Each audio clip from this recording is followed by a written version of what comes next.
Hey, how you doing? This is John from John's Long Box. I'm here with Odin Dasko.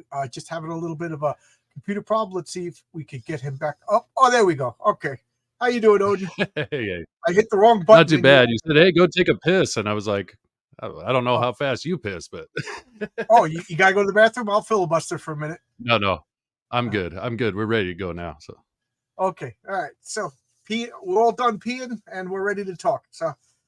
So Yeah. we were talking a little bit before we went live. So you are a comic book guy. We say we like to talk comic books. So tell us who you are, what you do. First off, I love Odin. So Favorite mythological character. Yeah, well, Odin's a great character, mythology wise, comic book wise, all of that. And my dad thought so he gave me the name. So that's where that comes from.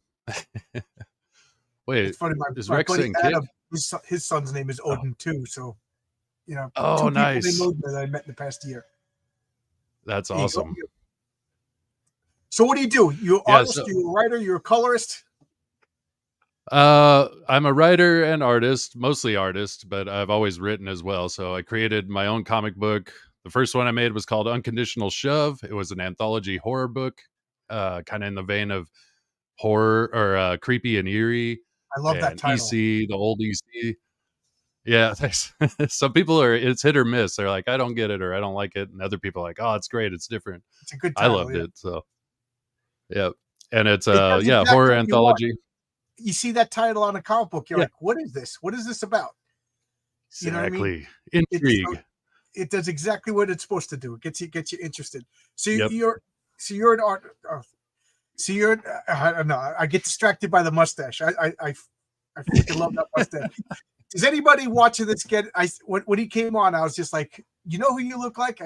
Daniel Simpson Day from Animal House. You know, Daniel Simpson D-Day. He has no great point. D-Day. This is incomplete. Does anybody get that reference, or is that an oldie Oldson thing?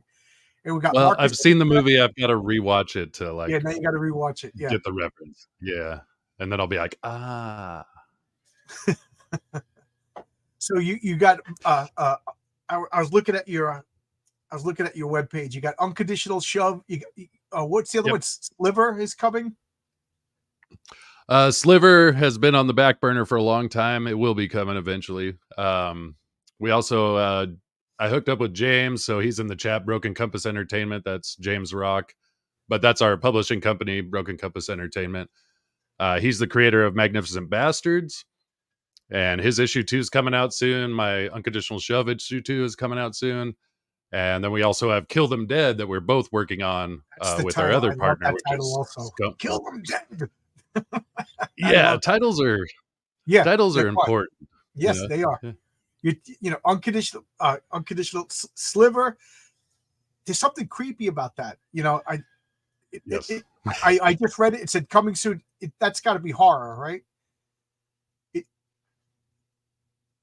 Sliver is definitely straight up horror. Okay, yeah, it's perfect. Your titles are great. You know, I talked about I think the Blues Brothers one. Okay, well, we're talking about Animal House, but they're both John Landis films. Oh yeah. Good stuff. Like I have a thing about titles. I have a thing about like superhero names. Like I took a writing class in college, and I was writing a story, and we would have to workshop. So every day for class, the teacher would pick 3 students, and you would do a workshop. So like it was a 40-minute class. So for like 10 minutes, they basically ripped you apart. You know, your story sucks, whatever. You know, you know, in a constructive way. And so I just had the story written half, you know, first or second draft, and I was prepared for everybody to rip it apart. And then one of the guys said, "What's your title of your story?" And I was like, I don't have a title. And then the teacher just said, that means your story doesn't have anything. That means you don't even know what your story's about. You know, wow. And I thought about that because you can't even come up with a title for your story. That means you don't have a story. You have ideas that you put them in steps, but it's not a story until you have a title.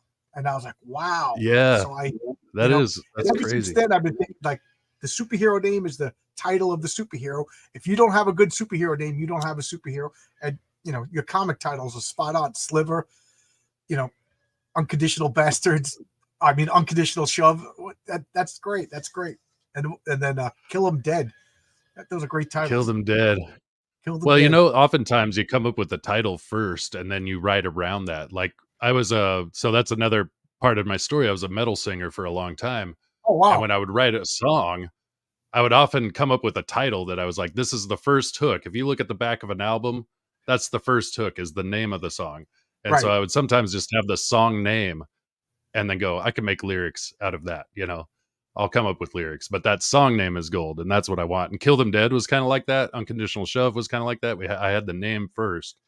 Yeah. James had the Kill Them Dead name. He's like, I got a new idea for a book. It's called Kill Them Dead. I'm like, I'm in. I'm sold.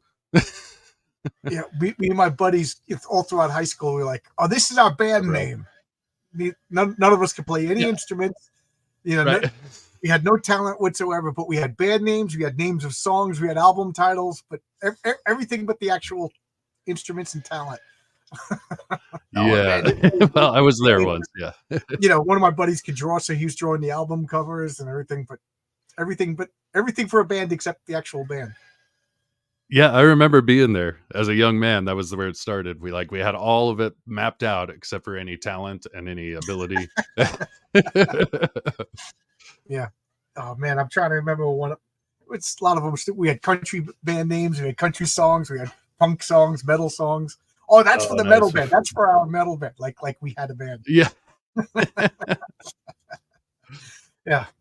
And then, believe it or not, after high school, we got 3 chords. I would sing. One of my friends got a drum. So we actually got like a 3-chord punk band together and play.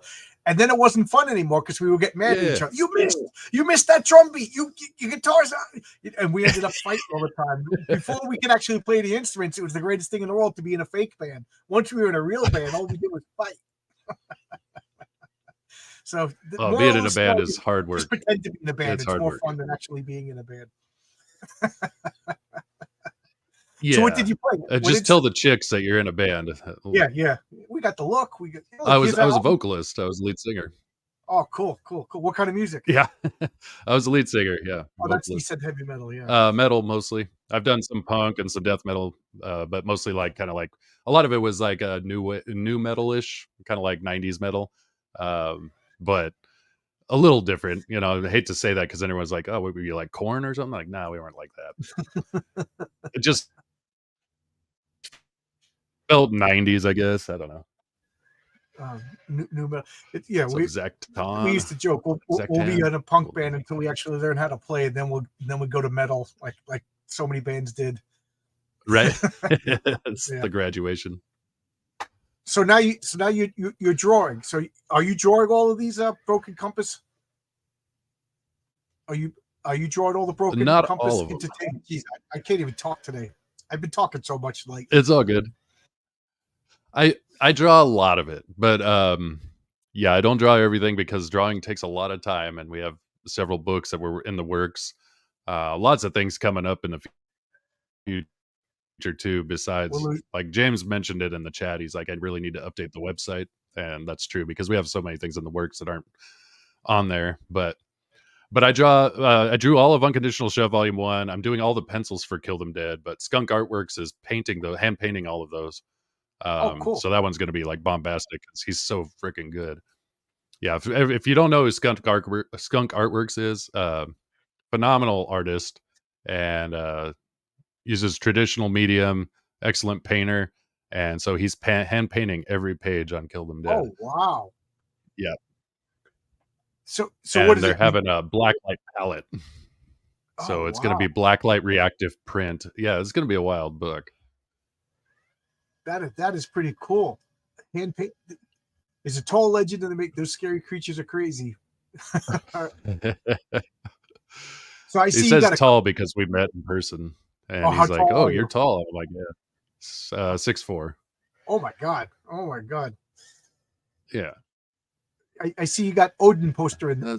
It's tall. Yeah. You got Conan poster in the back. I told you I can't talk anymore. I've been doing too many live. With Conan, Odin. Yeah. So are you a sword and sorcery? I mean, you in a metal band, and now you're making comic books. Of course, you're a sword and sorcery fan. Yeah, of course. Well, and the other thing about Kill Them Dead is there's a metal album that goes with it, and I'm doing all the vocals on that album, and Oh it's in wow. the style of like Manowar and like Iron Maiden. It's power metal, and Oh wow. yep, Manowar is probably the biggest influence on that music. So that album, that comic book, which isn't really a comic book, it's a picture book basically, also comes with an LP, double LP of power metal, and the music's, you know, I don't want to toot my own horn too hard, but the music's kick ass. It's really, really good. So it's not like You just phoned in. Oh, some comic creator thought he could play music. It's like I've done it before. I've done it most of my life till now. So you wrote the songs? I wrote the lyrics. Well, James and I wrote the lyrics together, and then I'm doing all the vocals and writing the melodies for those. Jacob Lizette did all the instrumentation. The dude's phenomenal. And yeah, they're coming together great. They're not all finished. It's still in process, but yeah, they're phenomenal. It's really good stuff, and it goes along with this blacklight print, crazy mythological story that we're writing with wild art. So it's going to be a good one.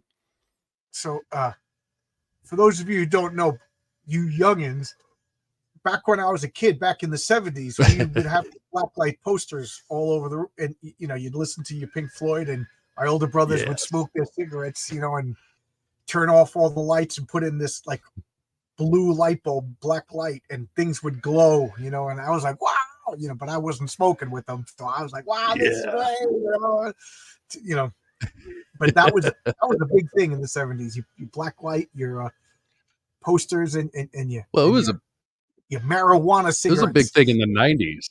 When I was a kid or when I was a teenager, we had our room, blacklight posters, and we would just get, all ripped and just like hang out, listen to our music, and just hang out like that, like in the blacklight and the In craziness. the And 90s too, that's they what were we doing that. wanted with this album. What's that?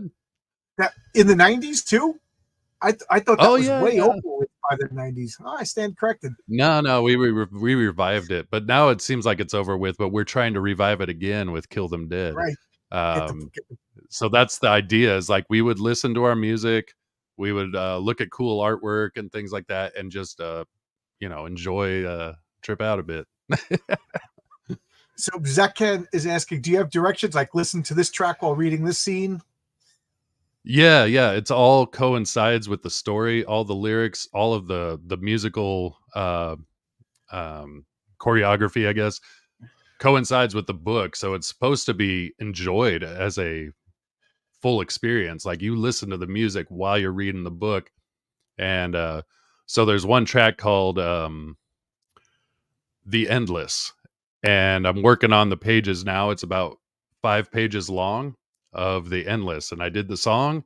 I'm working on the pages, and yeah, they're supposed to all go together. It all fits together, like the wall or something. You Oh know, wow. So what is make it an immersive experience. what is the genre? Is it science fiction? Is it sword and sorcery?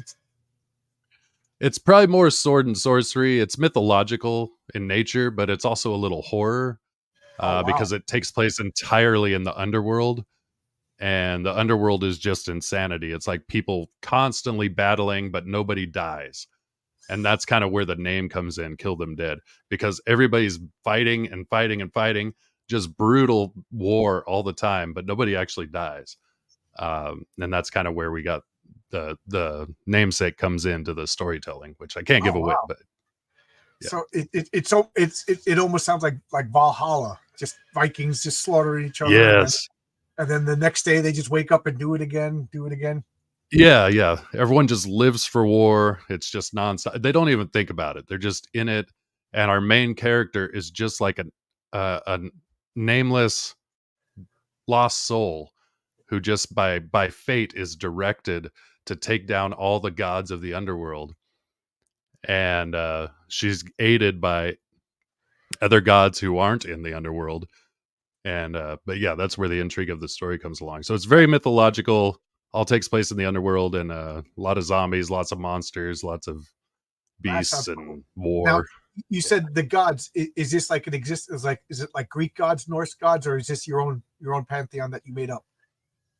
Well, it's Greek gods, Norse gods, it's Egyptian gods, it's gods from China, Asia, Oh wow. and we've mixed them all together into our own pantheon, basically. So every god in every mythology that has to do with like the underworld is kind of represented, just because it's funner that way.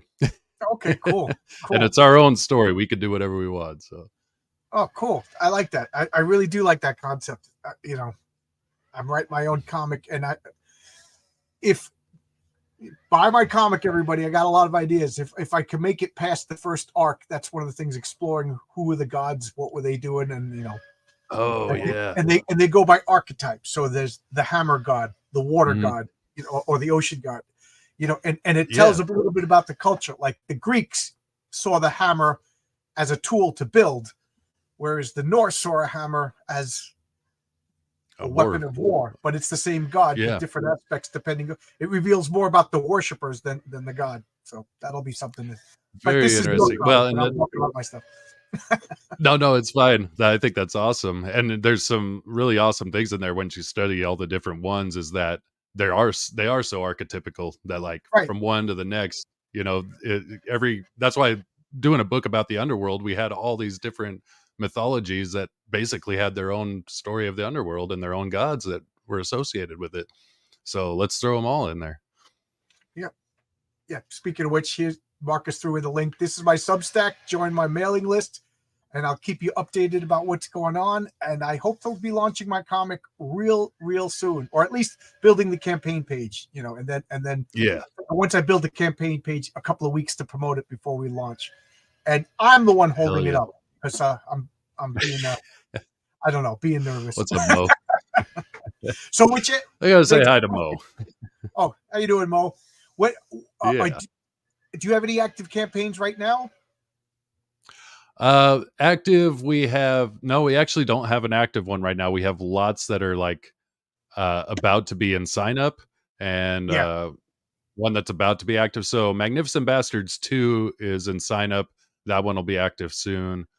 And then we will have, because we're doing reprints of Unconditional Shove and Magnificent Bastards #1, we'll have Fund My Comic active on that pretty soon. And then Kill Them Dead was active, and just because of the nature of things, we raised a bit of money, but we had to pull back, so we just refunded and said because it's such a big project with the music and the blacklight, Imagine a we combo weren't getting as for much LP. traction. It's a lot of moving parts. Yeah, Yeah, a lot of it's a moving parts. lot of moving parts. Oh my So god! we put it on the back burner. We're working hard on it, but we refunded everybody and said let's just kind of start over, because we were just really ambitious and wanted to get it out there, but it's taking a long time, and we didn't want to just sit on people's money forever. So Now you said Magnificent Dale Bastard, Mo, thank you. Magnificent Shove. You're working on an issue too. Like, again, I always feel bad when somebody's on my channel and I don't have their comic. So how can I pick up issue 1 of both of these? Do you have a store, or I got to wait for the campaign? Both of these, once we have the Fund My Comic. So this is kind of preemptive. Like, you invited me on, I'm like, shit, I didn't have like active campaigns to put out there, but the Fund My Comic is coming very soon. Let's be clear. I didn't invite you on. I invited that mustache on. Oh, well, I come along with the mustache. It's I know. Part and parcel. So the reprints in independent comics. Thank you. The reprints for Bastards and Shove are coming very soon. That campaign will be launched very soon. But at the very present moment, we don't. Best thing you could do is sign up for the mailing list for Bastards. Okay, I got you. Magnificent Bastards too. Yeah. Do you want to put the if you do that, you'll get on the mailing list, and I'll throw it in here. Okay. Yeah. Throw it in here. We want to get get all eyes on your project as possible. Yeah. For sure. Yeah.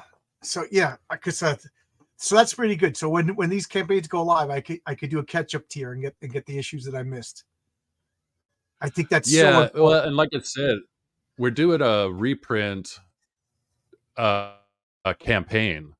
like a reprint campaign. So basically a catch-up campaign Cool. on Fund My Comic for both Bastards and Shove. Because when we did the crowdfunding, we wanted it to be special to the people who backed it. And then when it ended, we didn't want to have a bunch of extra issues that we're selling at cons for discount prices when everybody put their money forward. We wanted those to be special. So they were a really, really low print run. So if you have the first prints of those, you're one of the few, because we just didn't do very many at all. So You're the elite. You're the elite. Yeah. you're the elite. You're the only ones. So we'll do the second print, and then people can get those. They'll be much cheaper for the second print because it'll be on, it won't be on as good a paper. It'll be just more standard, so. So here you go. I threw it in the chat. There you go. It says John's Long Box, but this is Odin's mailing list. Because I'm the one who posted it.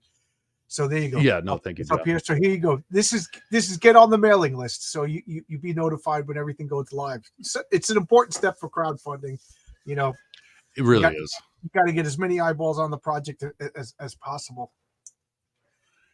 Yep. And then the next step, we've got, like I said, the reprints of Bastards and Shove. We've got Magnificent Bastards 2. We've got Shove 2. We've got Kill Them Dead. Skunk Artworks, he also has a children's book that he's almost finished with. That campaign will be launched soon. And then we also have Cascadia, which is our friend Ryan Miller's book that we're putting under our label. And that book looks amazing. It's all hand painted as well. Wow. Neolithic era coming of age kind of story. Really good stuff. So that's it. So yeah, lots of things in the works. That is cool. So your first campaign, you mentioned that this next campaign is going to be on Fund My Comic. The reason why I ask is because I'm launching on Fund My Comic too. I think it's important that there's a guy who is on our side, making his own platform for us. Where did you launch on your first campaign? Just out of curiosity. So both Unconditional Shove and Magnificent Bastards we launched on Indiegogo, to mixed results as far as our how much we enjoyed the experience with Indiegogo. Okay, that was, you anticipated my question. Yeah. So, and then when we did Kill Them Dead the first time, we did it on Indiegogo, and we kind of went, we've got to stretch out, and we've kind of looked at it like there's different campaigns that we think will do better on different platforms. And so Kill Them Dead is in sign up now. I can actually drop that link as well, because that's in sign up on Kickstarter. And we just felt that was more of a Kickstarter book. And same with Skunk Artworks children's book. We think that'll do better on Kickstarter. And we felt that the reprints would do better on Fund My Comic, just because they're more in the community of people that we know, so we're kind of moving away from Indiegogo. It's just hasn't been a particularly great experience. But hey, what geeks do? Good to see you. It's a platform, and it shouldn't matter, but just from what I've been hearing about Kickstarter and the way they treated people in the past, so I'm reluctant to use it. Then I was going to go to Indiegogo, which is the cool, and now I've been hearing nothing but horror stories about them. So I'm just glad that's Fund My Comic. But we got a bunch of people in the chat. Does the platform matter to you guys? I'm just asking this to the people in the chat. And Odin, you can answer. Like, I'm not gonna if I see your comic and I want you, I don't care if it's on Kickstarter or stuff. So I don't know. Does the platform matter? Well, I'll give my 2 cents as a backer. I've never minded. I understand that Indiegogo takes the funds out right away. Yeah, I do like that. Kickstarter waits until it funds. Yeah, and then I think Fund My Comic does that as well, where it waits till it funds. Does that right away. I do like that. Pay for it now, because it makes sense for 2 reasons. Pay for it now while I got the money, and then second, that impulse buy, because I don't know how many times on Kickstarter, 60 days later, I'm just like, you know what, I don't really want this, and then I drop it. You know what I mean? Like, that's for an expensive board game or something like that. Like, I don't really have enough. Do I really need another war battle game? And I cancel it. But Indiegogo and I already paid for it. So that works for me. Yeah. But I was just talking to Crom yesterday, and we were talking about like going to the website and perusing. This is another question for the people in the chat. Do you actually just go like, you know what? I feel like backing a comic book. I'm going to go to Kickstarter and see what they offer. I'm going to go to Indiegogo and see what they offer. I'm going to go to Fund My.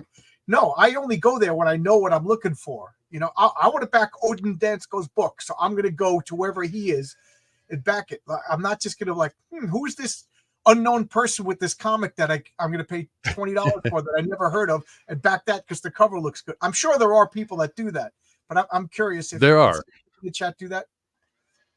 Personally, I think you find that more on Kickstarter. I'm sorry, I was talking at the same time. What were we saying? Oh, no worries. I'm a little laggy because my internet sucks, but you find that more on Kickstarter, natural traffic, people just going to look for comic books. Now Indiegogo has switched up their algorithms. It's pretty hard to find new comic books on Indiegogo unless you specifically look and search for comic books. Even if that's all you ever buy, they're still going to try to sell you tech campaigns and Baldo and whatever, you know. So well, they probably make more money, right? Comic books are probably a drop in the bucket for those point, you know. Probably. Regardless, they basically phased it out. They've kind of showed their hand that they don't give a shit. So I go to Instago. Yes, exactly. You know, I'll watch other people's live streams. I'll talk to people, and I'm like, wow, you know, it's 50-50. I like the guy, so I'm going to get the comic, or I like the comic, so I want to talk to the guy and see. You know what I mean? But personally, I buy too many comics, so the last thing I'm going to do is be like, I'm going to go to one of these platforms and look for something to throw money at. You know, but other people do. I've done it before where I just kind of went looking and found some things I liked. Typically now I'm saying I don't, but I back so many campaigns.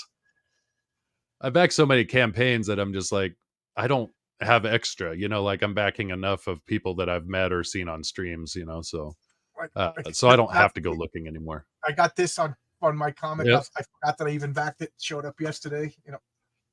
So, nice. You know, as I'm saying that nobody does it, I'm like, I'm lying to everybody because I myself do it. But then again, I'm a crazy person and don't copy me. My wife was just yelling at me because a big board game just showed up today. The post office guy came and dropped it in front of the door. So I don't know if you guys know the game Robinson Crusoe. It's like a solo only game, and I got the deluxe version. This box it looks like a coffin sitting on my table over there. It never made sense to me that there's no hiding that from the wife. Well, I don't do that. You know, a lot of guys hide stuff with that. I'm maybe I'm stupid, but she knows. I'm joking. Another game, another comic, and it's funny because my sister-in-laws and my sisters will bust my chops. Or they'll bust my wife's chops. Oh, John bought another comic book, and then she goes, "Yeah, well, your husband drinks, and so all of his money just gets pissed away." She goes, "My husband left me a fortune. But you guys, I'm selling those comics." Yeah, this is an investment. Yeah. I was actually just showing my kids earlier all the drawings that I've done. Like I have put them in all these binders now, and I'm like, you know, when I die, if it's worth anything, but you're going to have all these drawings, all this original art. You can do whatever the hell you want with it. Keep it, sell it. I don't care. I'll be dead. I'll be dead. It'll be yours. You'll be up there fighting every day with your creations. Do your kids? So Mo had a good point. Sorry, Mo had a good point. He said it never made sense to me that IGG doesn't make much from comics, that they'd take a working comic book section and make it intentionally worse.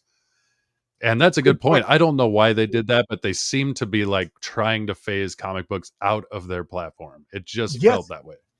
Yes.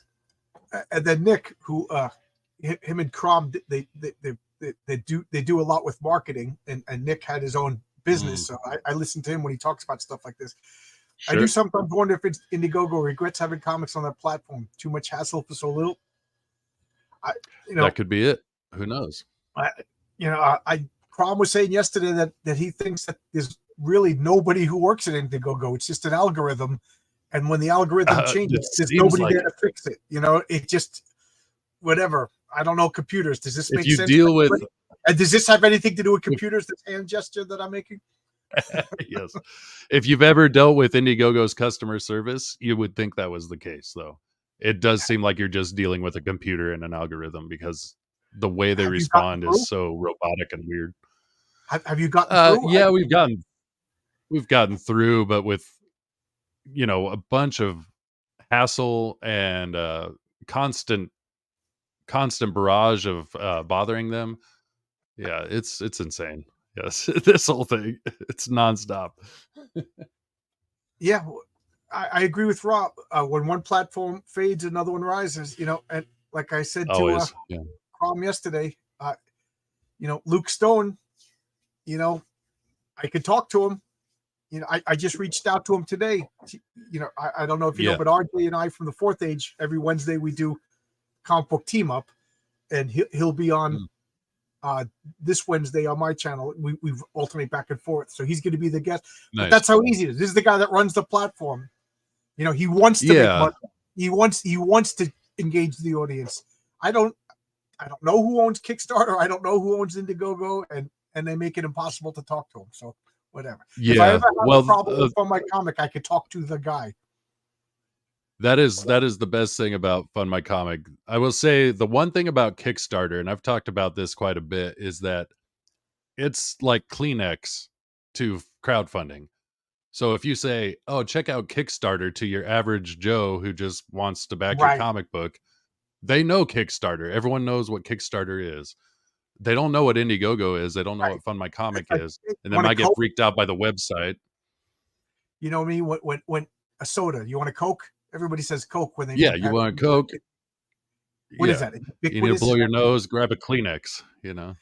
But you know what's funny? You said everybody knows Kickstarter. Because I'm a construction worker. Most of the guys that I work with are just regular blue collar guys. That into sports and whatever, building boats, hunting. And just regular guys, regular good guys. And I tell them I'm making a comic. They immediately, in their mind, that means I'm working for Marvel. You know what I mean? Like, Marvel Comics makes comics. So I have to explain to them, no, I'm not working for Marvel. I'm doing it myself. And then like, so what do I have to go to a store? No, it's crowdfunding. So not only did they not know about crowdfunding, but they didn't know it. So I said Kickstarter because I thought that they would understand Kickstarter. I didn't, if I say it's on Fund My Comic, and they're like, what's Kickstarter? So it's funny, as much as we know about Kickstarter and as big as the average Joe, they don't go to comic book stores. They don't even know new comic books are made. They think Spider-Man there's no new Spider-Man comic, and crowdfunding is an alien. So they were like, wait a minute, I pay for this comic book and then I got to wait. And if you don't make enough money, it doesn't come out. I was like, yeah. So I had to explain and it costs more. Right. It costs more than if I just go to a comic book store. They understood. But that's why you got to put the link out there. That's why I appreciate what Haldir did and what you did earlier. Is like the links are what get people, because that's easy. They don't have to go to Kickstarter and search for my comic book name and things like that, because that's just too much hassle. People just turn off. The more work they have to do, the less they're going to buy. Please fund my comic. Please. It sounds whiny and beggy. Fund my comic. I don't know if this is a joke or serious or not, but I don't know. Please fund my comic. I don't know. I don't like it. Maybe it's because I'm used to Fund My Comic, FMC. It's a joke. Everything Mo does is a joke, but he's a joke. But the thing is, I thought that was really funny. I thought that was really funny when Mo said that, because that was back when Luke was first talking about Fund My Comic. And so it was like, please fund. It really had a little more desperation, but they've done really well. I'm very proud of Luke and what he's accomplished with Fund My Comic. It's pretty impressive because it started really humble. He got the word out and a lot of people moved over and said, no, like you said, I know you, I've met you, I can talk to you. You're a real person, and you care about comic books and independent creators. Right. And I don't expect Indiegogo or Kickstarter or Fund My Comic to push my comics. That's on me, so no, maybe I'm being naive. Maybe I'm stupid. I don't know. But like, to me, I feel my comic would be just as successful or not successful if it was on 1, 2, or 3 sites, because it's up to me. I'm the demiurge of that comic. You know what I mean? It's up to me to get into people's faces. Luke Stone. Absolutely. It's not his responsibility to push Unconditional Shove, which is a great title. I love that freaking title. I love that you love it. Yeah, it's a great. All your titles. Kill 'Em Dead is a great title. Sliver. Yes. I'm interested in Sliver. You know what I'm picturing? And again, I'm rambling now because coffee's kicking in. I'm picturing an eyeball and a splinter about to go in. So I'm so glad when you said horror. That may be a scene, but yeah, it definitely has it has horror and it does involve slivers. So what does Rob say? Let your imagination go from there. You that I understand the trials to tell a story. It's proof that if you have a story with telling magic. Oh, cool. Again, I'm sure he's talking to you because I don't have a comic out yet. Yeah, so there you go. Well, the other thing is Rob and I met the other day. It was really cool. He was in town for his job, and he went to the convention here, and we grabbed a beer before, and just two creators hanging out. It was a good time, and Rob's a good guy. And wish him all the best. Yeah. Message Marcus or Haldir your links, and we'll throw them in the chat. Throw them in the chat, not throw them out of chat. Sliver is crazy. Yeah, I'm looking forward to it. Yeah, it'll be crazy. I want everybody to be successful. That one was on the back burner, but we need to make that happen. So we've got so many things working. And the one thing is, like I was talking about drawing a lot of this. For one, I save a lot of money that way. We save a lot of money by not hiring artists. Two, I love doing it, but I can only do so much. So there's a time where we have to get other artists and things like that. So Magnificent Bastards, I don't draw that. We just got Sketch 51 working on that, and his stuff is turning out phenomenal. It's perfect for the book, and really excited for issue 2 because he's doing awesome stuff. You have a book on deck. Yes. Good stuff over from the Man Cave. Yeah. That's where we met. By the way. Yeah, good stuff. Hit James and I up about an idea he had, and now him and James are writing it. It's called, you'll like this title too. It's called Paper Machete. Oh, that is awesome. That is a great title. So it's these titles are doing exactly what they're supposed to do. I want to know about Paper Machete. That is an awesome title. Paper Machete is another horror book. This one has to do with punk rock, heavy metal, subculture, also a bit of coming of age, young wild times, and some cult elements thrown in there as well. But the name comes from a rock band where all of them wear paper mache heads, like Gwar. And yeah, they're like Gwar, or what was that movie? It was with that. It was called Frank. I think it was called Frank, the dude who had the big head. But that's kind of what we picture. But yeah, they have paper mache heads. They're a punk band, and they're into some wild shit. And as the story goes along, some people find themselves in a fight for their lives. So. Matt Bear worked with Richard T. Meyer. He's doing that Rock and Roll Ninja. The name of the band is Uzi Does It. That is great. Yeah. Uzi Does It. I think that is so good. I can't wait to read it. Just based on that, Well, first off, and he has he has the other one that he's talked about for a while called Mandibles. Has he ever told you about Mandibles? And I'm that title alone makes me want to read it. Mandibles. It just sounds badass. And then he had another term called gas stational. And he would always talk about gas stational. It became like a little joke between him and I, but it was like gas stational. And he was just always talking about this dingy, gross gas station, like at a bathroom in a gas station. Oh my God. The gas stational. I can picture that too well. Thank you. Thank you, what geeks do. When I was a school teacher, I'd be off on during the summer, and all my friends were working, so it's not like, what do you do? It's like that meme of that guy just hanging out in the playground by himself. So it was just I was off all summer. All my friends are working. I didn't have a girlfriend, and I wasn't married, so I would just hop in my car and drive. I never saw Mount Rushmore, so I'm just gonna go drive, and I'm already getting paid. Nice. Right in my bag. I saw some gas stationals in my life when you're driving through the interstate at 4:00 in the morning, and you got to go, and You'll you're not run too into the sure gas about stational. yeah, I pulled into some gas stationals. I'll let your guys' imagination fill in the blanks. But Well, some of you gotta if I you didn't choose to use the next time you bathroom. My see body Matt, chose. just mention gas stational. He'll probably be like, "Did Odin talk to you?" or something like that, because he had this idea, and then I was gonna make because Unconditional Shove is an anthology, Okay. and I was like, Matt, we should make gas stational and anthology in the story, Oh, and one of the stories. yeah, like the story would be called gas stational, and that may happen. We'll see. That He's is probably great. like, "Stop talking about it. Someone's gonna steal our idea, Odin." It's funny that you say that because I am dying to give spoilers, but until the comic book is out, it's in the quantum state. It exists, but it doesn't exist, and other people can take it and claim it. Yeah. So and I'm terrible. I get an idea, it Well, there's a lot of immediately fun with comes out that. of my mouth. Ask Nick about that.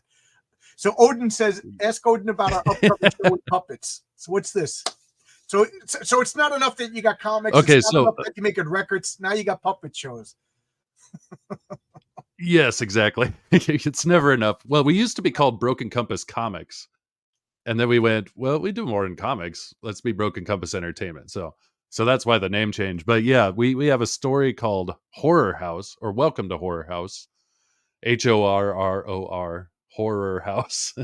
Okay. But the mispronunciation is part of the story. It's these people buy a house in the red light district across from all these horror houses, but the house is haunted, and so it's like ghost hunters, but it's a comedy. It's pure Are you comedy. telling It's me with this is a puppets. haunted whorehouse?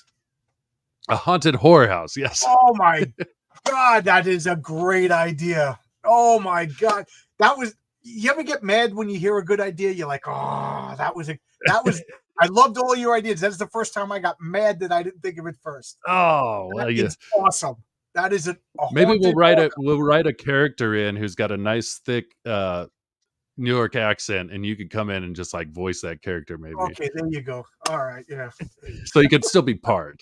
I- But yeah, welcome just to want to Horror be House is a included. puppet show. It's like a sitcom. We wrote it. There's kind of some references a bit to like IT Crowd and maybe like some of Adam Reed's stuff, like Archer and Frisky Ding. It's got that element, but it's all puppets. And it's in the works. It's another thing that's in the works. We're only a few guys. We only have so much time in the world, but we have more ideas than we have time. So it will be happening. We don't know when. That is But awesome. James So is you guys are working on the actually going to make the puppets. puppets and everything? Yeah, James is making the puppets. He's got a couple of them done. He's That got is Douglas. Douglas is like a Matt Berry inspired character. That And is he's got great. Corn Oh. Pop. The great Corn Pop, the Joe Biden lore Corn Pop. So Yep, it's people pure agree. comedy, and it's hilarious. That is awesome. That is a really, really good idea.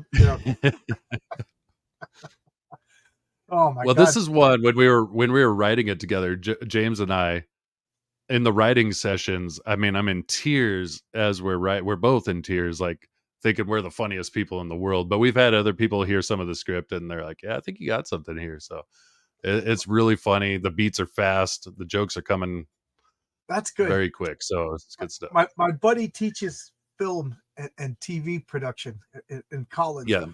And the students are always, we got to get a script, so it doesn't happen as much as it used to be because they went woke and they reject all of his scripts, and he just is like, whatever, I'm just going to be, but he used to be really into it. And we would, I'm in a bunch of student films. We need an adult who looks like a gangster. Oh, my buddy. So I'm like every weekend I was, we were driving through Brooklyn, and I'm shooting at people. I'm throwing a guy in a trunk, and I'm like, and then I found out that we didn't have any permits, and they had fake guns, and we drove through the tunnels, and I forget what it was. It wasn't the FBI. I forget what the Port Authority stopped us. We had to explain that the trunk was filled with guns. I'm like, you guys didn't get permits. Why do you have? Yeah. Why do you have all this cocaine? Well, it's a movie. We're making a movie. So I threw a guy in the trunk, and then got it and drove away because we didn't have stunt actors. We don't have cuts. So we have to like really. Yeah. And then the guy is following us in another car. So nobody knows what the hell's going on. He didn't tell, you know what I mean? I'm like, we're going to get in trouble, guys. But anyway, it was a lot of fun. But they asked for more scripts. And I came up with, let's make a fake sitcom called The Cranberries. And he's like, why the Cranberries? I like that title. Well, the cranberries are the lowest hanging fruit. Like, right? They grow, so it's all the lowest hanging fruit. So like every joke is insulting. They throw up. There's fart jokes. You know, just take whatever's like all in the family, and then just make the crudest fart humors. You know, and we will laugh and talking about it. And of course, they have a person now whose job is to just reject funny stuff. So that was it. He was like, we can't do it. And he's just like, oh yeah. You know, so it's been that's like the nice thing about crowdfunding and doing your own thing is like you don't have that, you know, somebody's, you know, some executive producer or something that so I'm waiting for Mo. He's probably got a cranberries comment. This is a really good one. I'm just laughing at this comment. I'm just laughing at this. This is great. I'm loving this stuff. You know, I'm schizophrenic because like I like to watch like artsy films. My wife like makes fun of me. She's like, "Oh, you're watching your artsy fartsy films," Sure. and you know, she'll go upstairs. I'm bored, and then I'm sitting there laughing at fart and whorehouse living jizz jokes. You know what I mean? So they're both, jizz. You know, nothing funnier than farts, guys. You know. Yeah, well, so you mentioned the Cranberries as your show, and I was like, I know Mo's going to come in here with, and I'll get to Leaped here in a second, James. Okay. Once you mentioned the Cranberries, I laughed my ass off because I knew Mo was going to come up with a cranberry joke. So Cranberry Landers is a person in the community. Streamed with him for a while.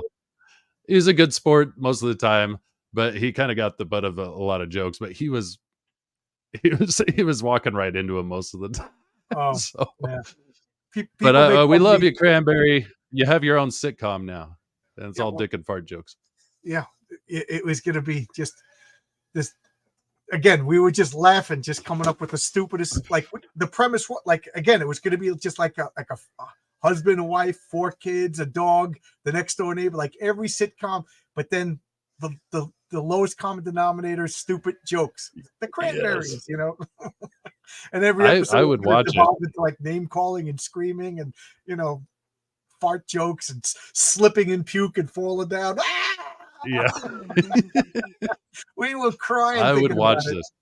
I would, because the lowest common denominator, the lowest hanging fruit, like that shit's funny for a reason, right?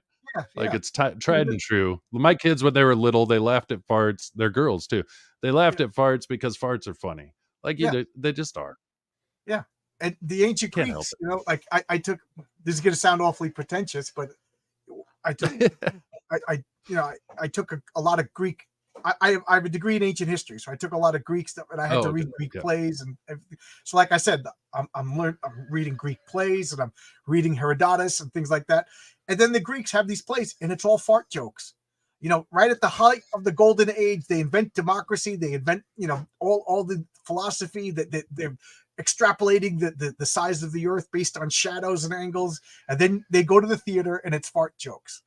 You know, so you know, there's a common denominator here. There's the Cranberries. There's the low hanging fruit. Dixie Chicks. Okay, there's a random comment. Dixie Chicks. Oh, the young ones. Random comment. Young One style cranberry shows. I love the Young Ones. Oh yeah, the Young Ones is great. Yeah, that would be Love the Young. Get all the cast of the Young Ones. Do the Cranberries. I got it. Mo Biggs sounds like a great show. Well, it never happened. It never got past like the concept stage. You know, we wrote a treatment for it, and the fun killer destroyed the idea before it ever happened. You know, I was going to be the father. Yeah. We were going to get his students to act it all out. And everybody who thought of it, everybody involved thought it was the funniest. They couldn't wait to do it. But, you know, it would be a blast. They got an HR department or a DI. And next, he says it's not even funny. It's not even, it's not funny. But he says it's like literally every good idea gets shot down and the most boring, bland stuff gets recorded and filmed. to the point where That's the nature of entertainment nowadays, right? yeah, like, guys were doing pretty creative stuff. A lot of the guys were writing gangster films that, that they were trying to be serious, and then nope, so he says it's just like it's just like a bland rote, step one we do this, step two we do that, and he says it's just excruciatingly dull to watch, and he that's just can't bad. wait to retire. So Well, I'd be remiss not to mention this. funny. I'd be remiss not to mention this because Sure. James asked, and then Mo asked or brought it up, which is Saturday Night Leaped. Oh, which yes. is our Saturday night show that we do late. And speaking of low hanging fruit and dick and fart jokes and bad humor, that's what we do. We offend everybody. It's absolute insanity. So I'm gonna put a link Yeah, sure. in the Please private do. Please do. I want to check for our it out. YouTube channel. Yeah, it's wild. You act it out, or is it like a panel program where you just? It's just a panel. It's just us hanging, kind of like the Man Cave, but like 10 on 10. Like as far as like the bad jokes and things. So no wonder you're working with good stuff. Yeah, we get along because we speak. He's sometimes on the panel too. Oh, cool. Yeah, we speak the same language, which is basically potty humor, and we like that. There's things that I like. You were talking about the art movies and things I like that are highbrow and that I can get pretentious with, etc. But when it comes down to it, I laugh at the most base humor, and that's just who I am. I'm not gonna hide behind pretense and not act like I don't think that shit's funny. Yeah, it's funny because I have not a floppy disk with the 3.5-inch hard discs. And the hard disk, yeah, my scripts from college are on it, so I don't even have the ability to access them anymore. I got to buy an old school, hard drive so I could access. But it has. Yeah. I'm not even joking. I have one of my assignments was to write a Greek play. So I wrote a Greek play. It's Alexander's generals arguing over how to divide the emperor, and it devolves into dick jokes. I couldn't, and it's because that's what the Greeks did. It's really funny. It starts out all pretentious. The war is over. Ptolemy and Archimedes, all these guys are just hanging out. And then one of their servants slips and falls, and they start giggling. And then the tensions. So now they're intentionally causing slapstick comedy. And then they end up solving the treaty and dividing the empire piece. They were historically, they were about to go to war, but they didn't at the last. So I'm like, I wonder what happened at that banquet that they solved their problems. And so I'm just picturing people falling down and fart jokes. So whatever. So yes, like you said, I have this pseudo intellectual, and then at the same time, right, watching Benny Hill with my dad, But doesn't that describe a comic book fan, basically? Yes. Like you have some highbrow nature, like you love great stories and deep concepts, but you also like base just action and humor and things like that. That's comic book fans. That's who we are. We have this kind of, like you said, pseudo intelligence, and then also this predilection for base humor. Well, now that you made me think about it, it's this desire to create art, but comic books are cartoons, and cartoons are for kids. You know what I mean? And I'm a 55-year-old man. Like, I'm over here playing a board game. I'm over here reading a comic book. It's like, right. I could be reading a novel over here. I got plenty of novels, but I'm reading. It's this childlike. I think it's the best part of childlike. I'm paying the bills. I'm going to work every day. I'm a productive member of society. Yeah. But, I got my toys over here too. I'm reaching over. Star Trek. I watched Star Trek when I was 6 years old, and I won't stop. And that's what comic books are. It's a creative outlet for adult children. Because let's be realistic. It is for sure. Teenagers. Well, and what's funny is as an artist, I had an art friend who was a really good artist. They were a painter, and they're like, yes. But they said, what you do is the real shit. Like, you're a real artist. And I was like, what are you talking about? He's like, in comic books, you have to draw everything. You have to be able to draw everything.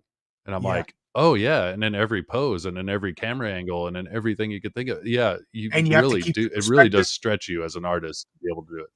Yeah, because Yep. what I told you Have at to work. tell a story. Yep, like I just lost my train of thought. But at work, I told you I'm with regular blue collar guys. These, beer drinking, Yep. hard working, go home. They got 5 kids, working on the truck kind of guys. And one of the younger guys is just like, oh yeah, I like comic books. I want to draw. And so he brought in a portfolio. Actually, he took pictures of portfolio, showed me on his phone, and it's great pictures of Right. Spider-Man and Deadpool and Venom, and they're excellent. And he goes, yeah, I want to make a comic book someday. And I was like, okay, that's great. I said, but just the script that I'm submitting, there's a guy opening a door. Could you draw just a hand with the doorknob? Opening the I'm door. telling the Right. artist, you got to go worm's eye view. You got to have all the perspective. Could you do all that? And he just looked at me like he didn't. I'm like, yeah, so you could draw Spider-Man, but could you draw Right.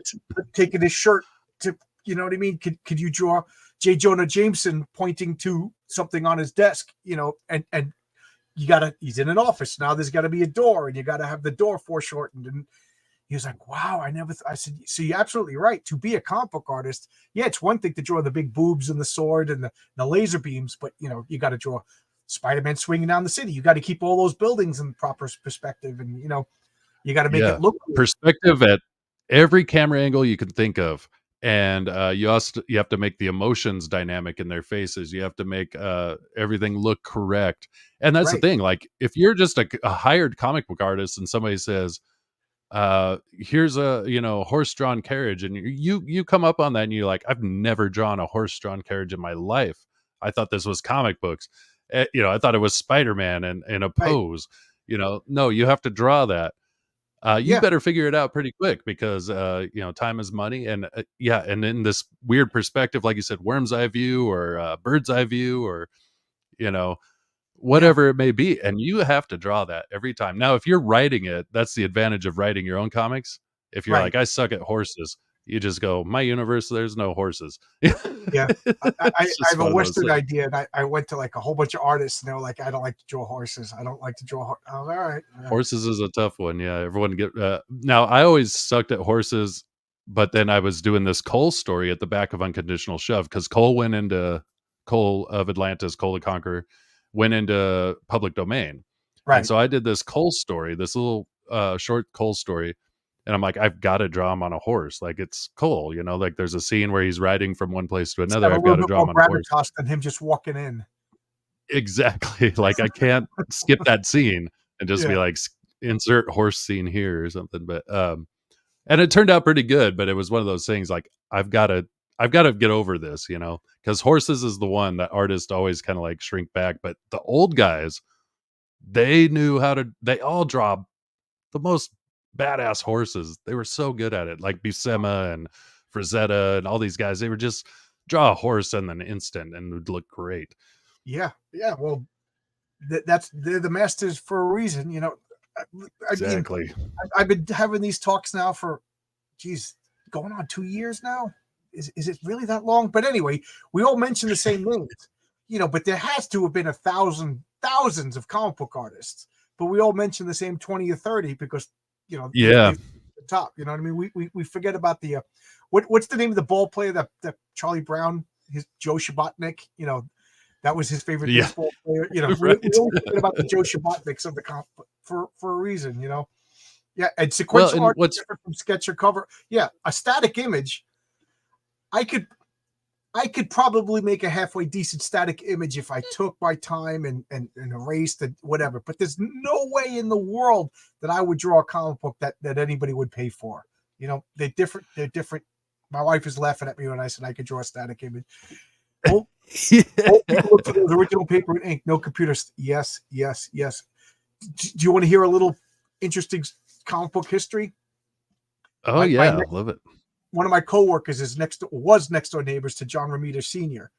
And I went Oh to his wow. house, and Yeah. I was fortunate enough to go to his house a few times and meet him. And he had a jar of ink. First off, I noticed his hands were all like really calloused, weird from decades of holding pencils, pressing on Yeah. paper. He said he doesn't know how to do computer art. He's not interested in computer art. He never did. So everything was pencil on paper. And he pointed to this jar of ink, and the jar of ink was I would say 2/5 full, so 3/5 empty. Yeah. And he goes, "You see that jar of ink?" I said, "Yeah." He goes, "When that ink is empty, I'm never drawing again." And I go, "Why?" Wow. He goes, "Because that company's long out of business." He goes, "I bought the last remaining stock 25 years ago, and that's the last bottle of that in existence. Oh, wow. And when that bottle of ink is empty, I'm never drawing again." I was like, I felt like taking a picture of it. You know, it's like Yeah, that's an wild. artifact, you know. So I thought that was so interesting. You know, he goes, "My son, you know, John Romita Jr., he goes, he could do on the computer. He tries to teach me, not interested." You know. Yeah. I know. Well, I love and that. You smile bigger that day. Marcus says Ramita Sr. could draw horses, but all those guys could. Like, Yeah, they were they all so do good. They could draw superheroes. They could draw space. They could draw detective stories, romance. I mean, they all started on romance comics. You know, Romance. They were Yeah, it all started there. They were professionals. Well, and you know, I'm gonna plug a show that's coming up later tonight. Sure. My friend's show. So a lot of people know who Aldis on the farm. Aldis. He has a show called The Gutter on Friday nights, and it's a great show. It's a great comic book show. But you used to have guests on, and I was a guest one time, and we geeked out over which I've got here, which is this Prince Valiant Hal Is that the Foster Sunday stuff. strips? Like the old Sunday strips collected? Yeah. Oh, Yeah, that is so this awesome. is volume 1 through 3, and it's in these giant books. But it's funny, like, the more I get into sequential artwork and comic book, the more I go back to the old guys who were so good at it. This is before actual comic books. This Right. was That was just new. strips. I remember Prince. That my father liked Prince Valiant. You know, that And shows his you how old that storytelling, right? His storytelling is second to none. It's better than most people doing comic books nowadays. And this is like the first stuff. Yeah. And that's what amazes me. So I always go back. John Romita as well, but John Buscema, Big John is one of my favorites. Yeah. The Savage Sword of Conan stuff that he would do, but he could just spin that out really fast. He was working on 4 titles a month, and catching the expression of people. And it wasn't always the best drawings, but he'd tell the story, and that was the thing. So, like, I go back to these old guys because they were just masters of their craft. You know, I go back to EC Comics, Jack Davis, Legends, Alfred Williams. Yeah. Al Williamson, that's it. I was naming a football player, Alfred Williams. Al Williamson. You know, I started Graham collecting Ingalls is one of my favorites. Johnny Craig. I was you know, Wally Wood. Yeah. Yeah. Tortured artist. Talk about a tortured artist.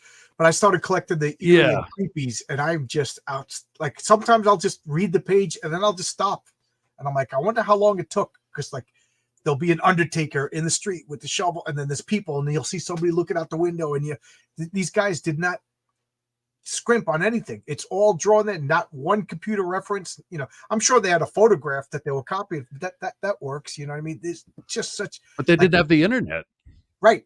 You know, they didn't even have, like, I could just Google it now. Right. I didn't have like drawers and drawers full of reference photos like these guys. And the creepy and eerie stuff, some phenomenal black and white work. Those artists were amazing. Man, like that, I call that like just draftsmanship. You know, it's one thing to draw Spider-Man in a dynamic pose, but it's one thing to, draw the old grandma holding her kerchief, looking scared because, the gunslinger's coming to town. Well, and that's where good storytelling will make better artists. Right. I mean, if it comes down to it, a good story will make an artist grow. A bad story will make an artist just draw Spider-Man in great poses, and the story goes nowhere. Which is the good story is like, well, part of the narrative is you have to draw this grandma looking out the window, clutching her handkerchief. That's very important to the story, and you better draw it well because it's very important. That's Harvey Kurtzman. There's another name. He used to visit warplanes. Harvey Kurtzman was Frank Miller. Well, those guys were men too. What's that? Yeah. Oh, those guys were men. Like, you hear some of their stories. Like Frank Miller was. or These guys, Frank they were Frazetta. soldiers. They had kids. They had families. They went on Yeah. vacation. They went to bars and got into fist fights. You know what I mean? Yeah, some of them were war vets, and things like that. They Yeah, went they to were Korea, they went men. to Germany. They went to Japan. They experienced everything that life had to experience. Like I was saying, Frank Well, look Miller, up one of the things that he used to do was he would go up on top of buildings in Brooklyn and Queens and take pictures of all the water towers and stuff, like, because he was like, that's what Daredevil does. Daredevil's up there. So he would climb up a fire escape with the camera, take pictures, That's why he drew The Man Without Fear so well. Yeah. Oh, he had Harvey. Well, as a if you teacher. study up on Hal Foster, another man, I didn't know that. like he was just a straight up man. Yeah, like he rode, because he was from Canada. He rode from it's Manitoba. He rode his bike down to Chicago to try to get a job as a cartoonist. Who is this? Like he rode his bike, Hal Foster. Okay, because creator Joe of Cole Prince did the Valiant. same thing. Joe Cole, the creator of Plastic Man, as a kid, he was like, wow. "Oh, they're gonna." I forget what it was. Was it an audition or was it a job opening? And he said to his dad, I want to go." And they were like, "Well, we don't have. I'm gonna ride my bike." So he packed a tent and a suitcase, and he figured that ice cream had the most calories, so he just would buy ice cream and only eat ice cream to keep up. And he would just ride and then ride as a kid. That's how he started. These were people who were making comic books. Plus, it tastes really good. Yeah. But look, it's Jack Cole. No, and like we don't understand that kind of like, what would you do to? Yeah, I don't even want to go to the beach because I don't like sand. You know what I mean? And these guys are riding bicycles as teenagers across the country to get a job. Unbelievable. Well, who you hear some of these stories and you're just like, how hard it is. We could just put it on the internet and just like put links out there and buy my book. But would you ride your bike clear cross country to make sure that you got in the business? But it's a different world in general. But I don't even want to ride my bike to the train station. I was like, it's too much work. Dude. Like, I used to ride my bike everywhere. I was reading about, do you know, I'm sure you do, being in the area you're at, David Byrne, singer for Talking Heads. Yeah. That guy, even in his advanced age, rides his bike everywhere. He's all about bike riding. That became his passion. The only exercise that I enjoy, I got a bike. I got to get it. I've been saying since I moved out here, I didn't like riding the bike in Queens, but now I live out in the suburbs. I have a bike in the shed, and I don't ride it. I got no excuse. Riding the bike is fun. Well, only exercise you enjoy, and then you didn't say anything. I was like, it better be getting laid. I don't know. That's the one that's timeless. That's good exercise. The only exercise I like is eating ravioli. That's the only. Oh man, burn those calories while you eat them. Yeah. Anything you want to say? Because I got to shut it down now. Because at 9:30, I'm gonna have Brian Bow on, and we're gonna try to get people to check out his campaign. Yeah, everyone should check that out. And I'm gonna put it open link so people can pop in if you're free. If you want to pop in, talk about horror comics with Brian. This guy knows his stuff.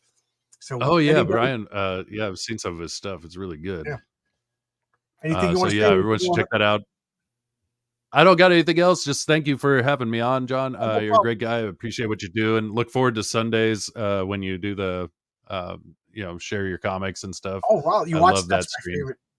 No disrespect. I do watch that, but I love just taking my comic book and doing a deep dive, and then the chat points out stuff that I missed, tells their stories or asks questions. And this Sunday we're doing the first appearance of Doctor Strange, Strange Tales 110.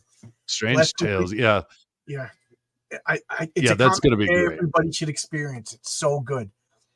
But that's the thing. That's the beauty of it, is that you pull out the originals from your collection. I think it's awesome. Yeah. So everyone should check that out Sunday. Other than that, the links have been dropped. I appreciate it.